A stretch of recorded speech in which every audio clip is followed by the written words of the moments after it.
और ऐसी सीरीज़ जिसमें कि हमारे जो सक्सेसिव मेंबर होते हैं उनमें डिफरेंस होता है हमारे पास। ओह शिट, इरेजर ले रखी है मैंने, CH2 का, ठीक है ना।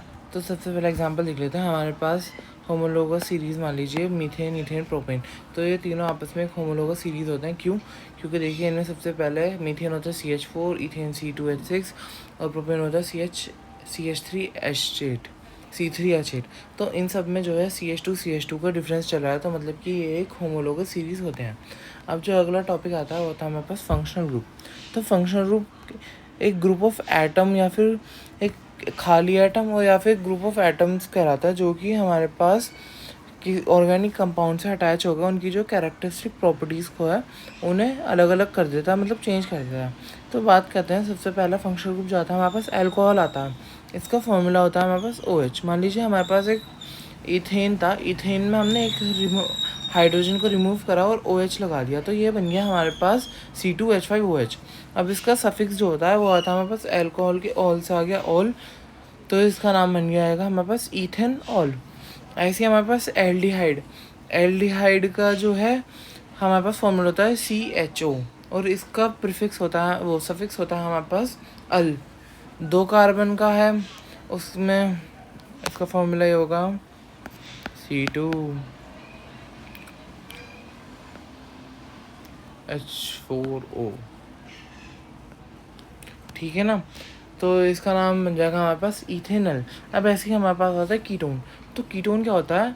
जब भी किसी 2 कार्बन के बीच में एक कार्बन होगा, जैसे कि इसमें है 2 कार्बन के बीच में एक कार्बन और उसके ऊपर डबल बॉन्ड होगा, तो उसे हम बोलेंगे कीटोन। और कीटोन का सफिक्स होता है हमारे पास ओन। इसे वन नहीं पढ़ना, इसे पढ़ना है ओन। और उसका नाम बन जाएगा हमारे पास, ये 3 कार्बन से स्टार्ट होता है, मिनिमम 3 कार्बन चाहिए हमें इसे स्टार्ट करने के लिए। इसका नाम बन जाएगा हमारे पास प्रोपेनॉन। फिर आता है हमारे पास कार्बोक्सिलिक एसिड, जिसमें क्या होता है कार्बन के ऊपर एक डबल बॉन्ड O और एक OH, मतलब एक कीटोन सा ग्रुप और एक अल्कोहल का ग्रुप। इससे बनता है हमारे पास COOH, जिसके सफिक्स होता है हमारे पास ओइक एसिड। मान लो हमारे पास एक कार्बन का है, इसको हम नाम देते हैं फॉर्मिक एसिड, ठीक है ना। ये रहा, इसका नाम दिया हमने फॉर्मिक एसिड। फिर आता है हमारे पास हेलो कंपाउंड।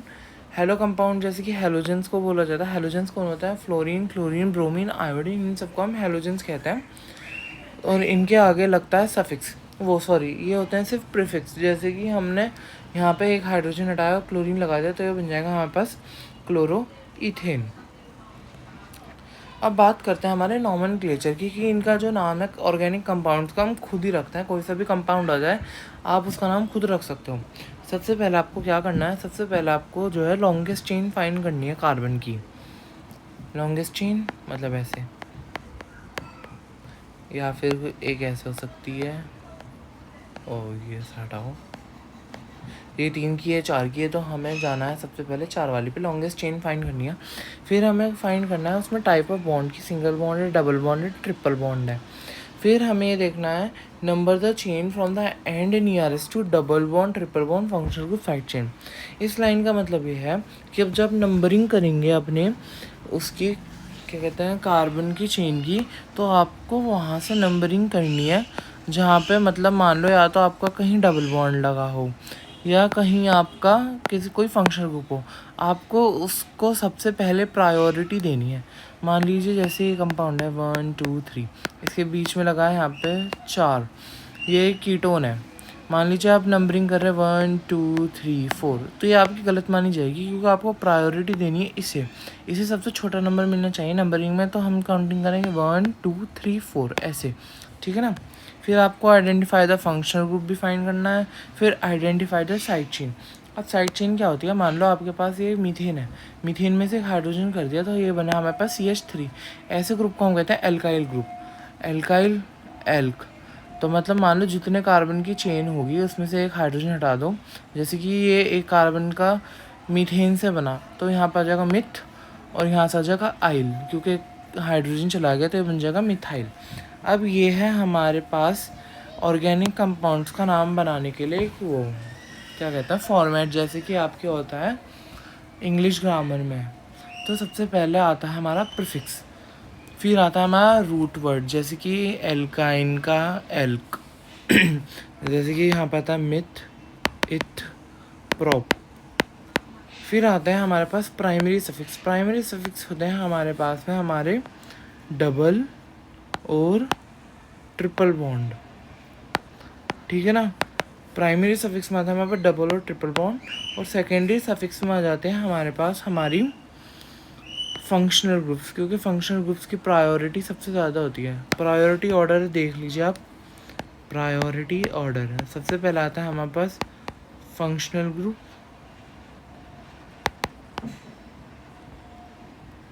फिर आता है हमारे पास डबल और ट्रिपल बॉन्ड, फिर आता है हमारे पास में मिथाइल ग्रुप या फिर साइड चेन। तो सबसे पहली प्रायोरिटी आपको फंक्शनल ग्रुप को ही देनी है, मतलब कि किसी भी चेन में मान लो फंक्शनल ग्रुप इधर है, डबल बॉन्ड इधर है।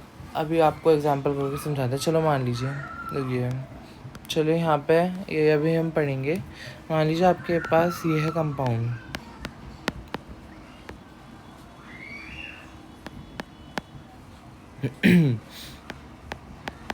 हाइड्रोजन आप खुद बैलेंस कर सकते हैं वैसे। देखिए 1 2 3 4, 1 2 3 4, इसका 1 2 3 4 और उसका 1 2 3 4, सबकी वैलेंसी पूरी है। अब देखते हैं इसका नाम। सबसे पहले हमें फाइंड करनी है लॉन्गेस्ट चेन, तो हम देखते हैं, नंबरिंग करते हैं 1 2 3 4, और एक हमारे पास साइड चेन 5, 1 2 3 1 2 3 4 5। तो मान ली कोई सोचेगा कि सर हम ऐसे भी तो कर सकते हैं 1 2 3 4, कर तो सकते हैं, पर ऐसा हम करेंगे नहीं, क्योंकि यहाँ पे ना हमारे पास डबल बॉन्ड है और डबल बॉन्ड को मेन चेन में आना है, तो इसलिए हम काउंटिंग सीधी सीधी लेंगे। अगर यहाँ पर डबल बॉन्ड नहीं होता एक बार को तो हम ऐसे ले सकते थे। तो इसका नाम चलिए देखते हैं। कोई कहेगा सर हम यहाँ से स्टार्ट करें अब नंबरिंग, क्योंकि यहाँ पर डबल बॉन्ड है, ऐसे 1 2 3 4।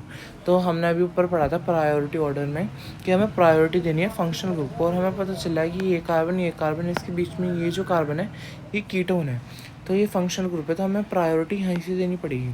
तो अब काउंटिंग करते हैं 1 2 3 4। अब देखिए यहाँ पे 3 पे हमारे पास मिथाइल है, ये एक प्रीफिक्स भी है हमारा, तो हम इसका नाम लिखेंगे हमारे पास 3 मिथाइल। 4 कार्बन की चेन है तो यहाँ पर आएगा ब्यूट। 3 पे हमारे पास डबल बॉन्ड है 3 इन, और 2 पे हमारे पास वो है। मान लीजिए यहाँ पे कभी 2 वोवल एक साथ नहीं आते, इसलिए यहाँ से जो इन है वो हट जाएगा, क्योंकि बाद में ओ आएगा, तो इसका नाम बन जाएगा 3 मिथाइल ब्यूट 3 इन 2 ऑन, ठीक है ना। ऐसे ही अगला जो एग्जाम्पल है हम ले लेते हैं हमारे पास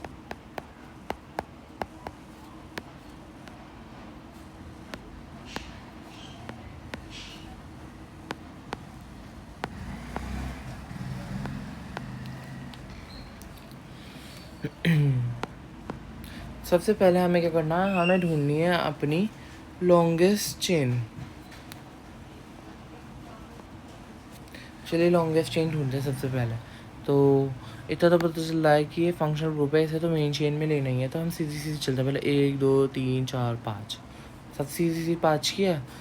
इधर उधर की 1 2 3 4 5, ये भी 5 की है, तो मतलब हम यहाँ से सीधे जा सकते हैं या ऐसे जा सकते हैं, बात वही रहने वाली है। तो चलिए चलते हैं 1 2 3 4 5।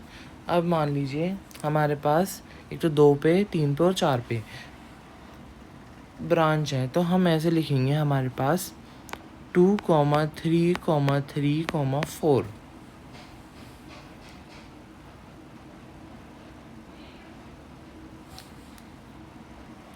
वन टू थ्री फोर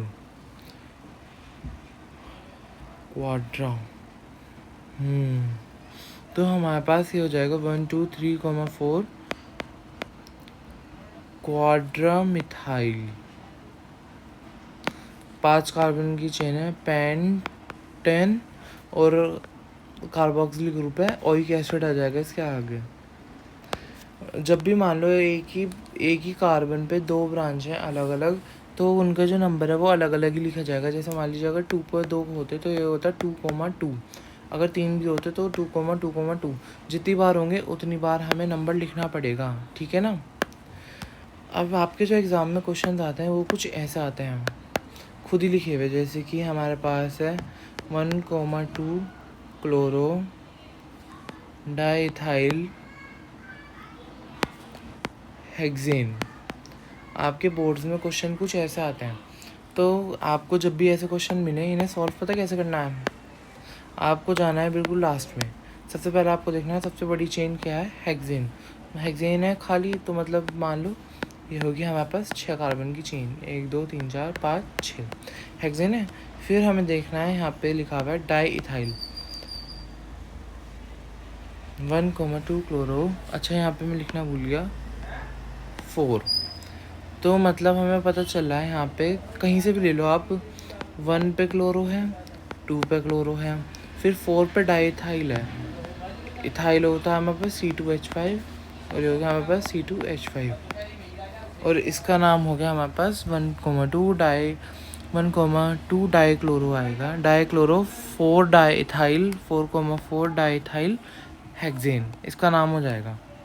ऐसे ही अगला क्वेश्चन होता है हमारे पास 1 ब्रोमो पेंटेन। ये तो बहुत सिंपल है। आपको सबसे पहले देखना है पेंटेन मतलब 5 कार्बन की चेन, 1 2 3 4 5, 1 पे ब्रोमो लगा तो ये बन जाएगा हमारे पास 1 ब्रोमो पेंटेन। ऐसे ही हमारे पास एक बहुत इम्पोर्टेंट कंपाउंड आता है जिसका आपको नाम याद रखना है, ये, या फिर रुको थोड़ा और अच्छा बना देता हूँ।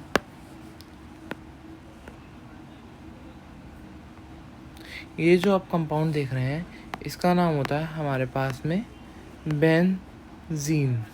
इसका फॉर्मूला होता है हमारे पास C2H6 वो C6H6। ये बहुत ही ज़्यादा इम्पोर्टेंट कंपाउंड है हमारी पूरी ऑर्गेनिक केमिस्ट्री का, क्योंकि आगे जाके जो बात होनी है वो ज़्यादातर हर दूसरी बात बेंजीन पे होती है, क्योंकि बेंजीन बहुत ज़्यादा इंपॉर्टेंट है हमारे चैप्टर का। ये इसका साइक्लिक स्ट्रक्चर है। दूसरा स्ट्रक्चर इसका ऐसा होता है, एक छोड़ा एक, ऑल्टरनेट पे इसके डबल बॉन्ड लगे रहते हैं, ठीक है ना। इसके 2 तरीके के स्ट्रक्चर होते हैं, एक जिसमें खाली हम रिंग बना कर दिखा देते हैं, दूसरा होता है जिसमें हम ऑल्टरनेट पे डबल बॉन्ड लगा देते हैं, ठीक है ना। ये हो गया इनका नॉमेनक्लेचर। अब जो दूसरा टॉपिक आता है वो आता है हमारी केमिकल रिएक्शन। तो आपकी बुक में जो है बहुत सारी केमिकल रिएक्शन दे रखी हैं। तो सबसे पहली जो केमिकल रिएक्शन वो है हमारे पास कंबशन रिएक्शन। कंबशन रिएक्शन में क्या होता है, कंबशन का मतलब होता है burning of something in the presence of O2। मतलब कुछ भी जब हम बर्न करते हैं O2 के प्रेजेंस में, उसी को हम कह देते हैं कंबशन। तो सबसे पहले हमने ली मीथेन गैस। मीथेन गैस होती है, सबसे पहली बात आपको पता होना चाहिए,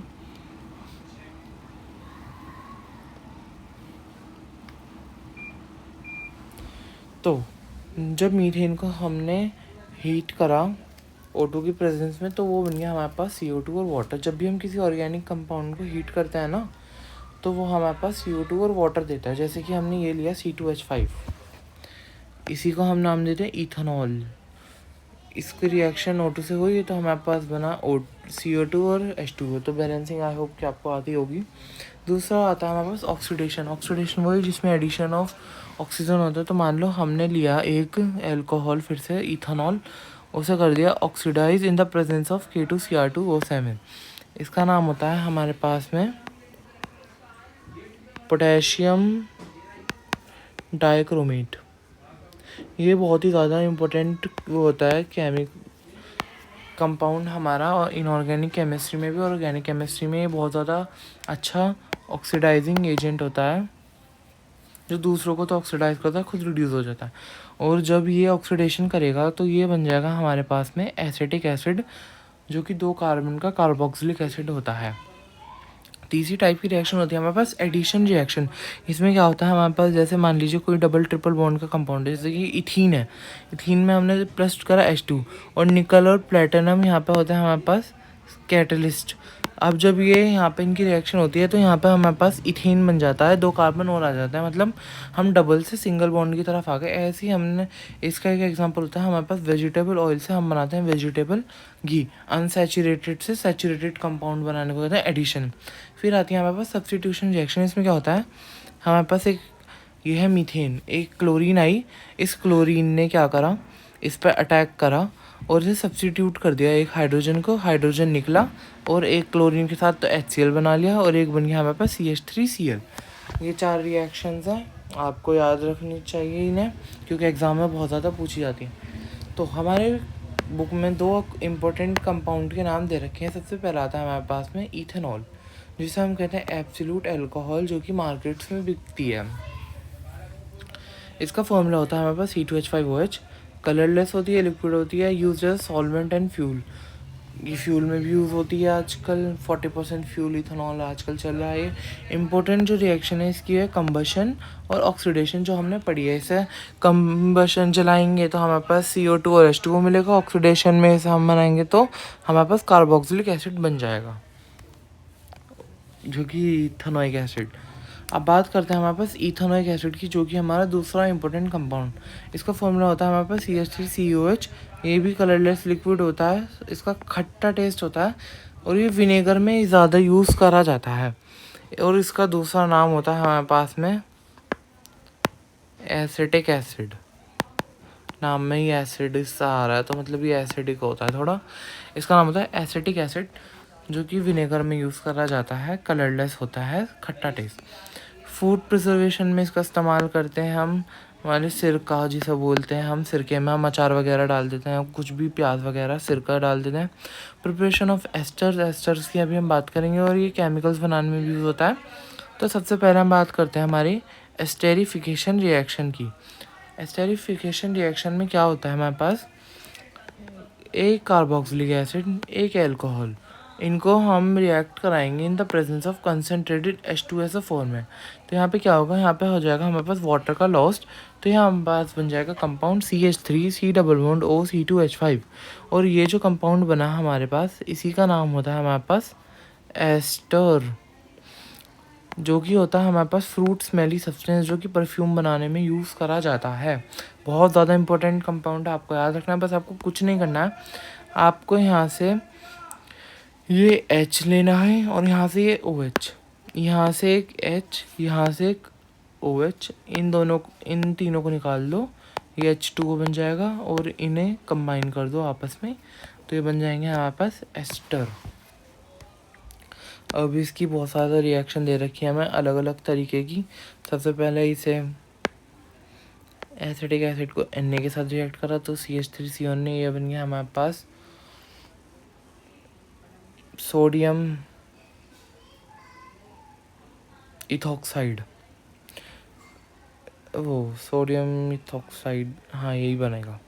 फिर आती है हमारे पास एक और रिएक्शन जिसका नाम होता है हमारे पास सेपोनिफिकेशन रिएक्शन। और ये बाकी की जो रिएक्शन इसकी CH3 है, सोडियम कार्बोनेट या सोडियम हाइड्रोजन कार्बोनेट, सबके साथ एक ही कंपाउंड बनने वाला है हमारे पास CH3CONa। अब बात करते हैं सेपोनिफिकेशन रिएक्शन में क्या होता है हमारे पास, हम एस्टर की रिएक्शन करा देते हैं हमारे पास सोडियम हाइड्रोक्साइड। इसमें क्या होता है हमारे पास, तो CH3CO, ये C2H5OH निकल जाएगा, यहाँ पे अल्कोहल बनेगी, हमारे पास इथेनॉल वापस से मिल जाएगी और बनेगा हमारे पास एक सॉल्ट CH3SO, जो कि हमारे पास सोप बनाने में इस्तेमाल होता है। ठीक है ना।